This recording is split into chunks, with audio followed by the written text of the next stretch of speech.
Okay, continuing with Marx here. The last portion of that quote. Criticism has plucked the imaginary flowers from the chain, not so that man will wear the chain without any fantasy or consolation, but so that he will shake off the chain and cull the living flower. Again, very briefly, change the conditions of your living situation, then there is no need for the supposed illusion or fantasy of religion. Then true living and happiness emerges, and this is in Marx's view. So, for the discussion question regarding Hitchens, you're going to look at how has Marx influenced Hitchens, first of all, and secondly, the popular culture views of religion.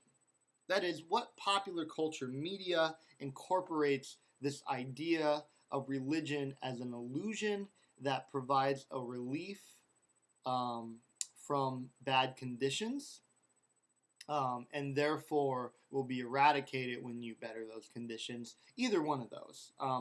Oftentimes you'll find it's not explicitly expressed, but that it's incorporated in many different ways.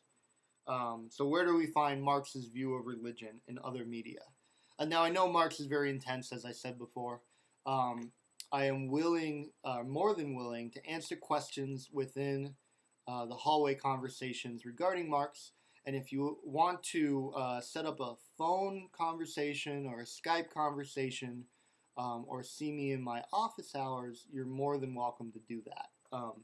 So definitely it took me a long time reading Marx in order to understand it, and hopefully I was able to break it down for you.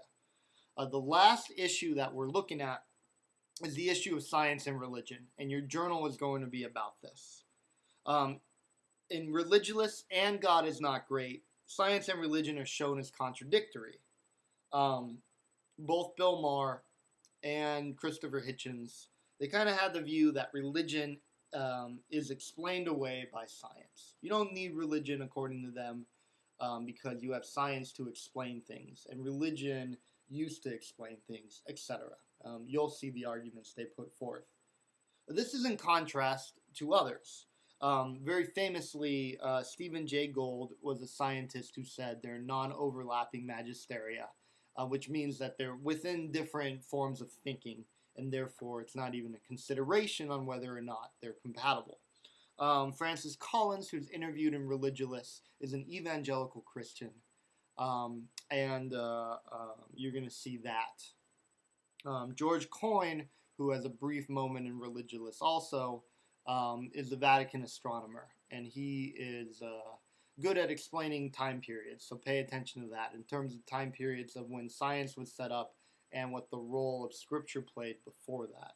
That would be the Bible in particular, is what he's talking about. Therefore, your question is going to pertain to how science is defined or characterized in these works versus how religion is defined or characterized. That may not be true. You may disagree with that characterization, but that's not what I'm looking for. I'm looking for an analysis of the works. And then how are these representations used to support their assertions?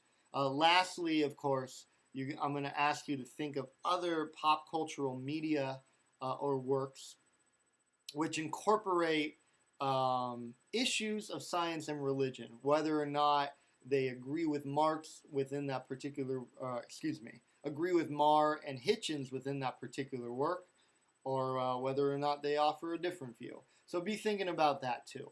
Again, let me know if you have any questions. I hope that this was a good lecture for you, and I'm posting this one early, as you see, because we have a heavy week, heavier than some of the other weeks starting off, and I want you to get a head start on it.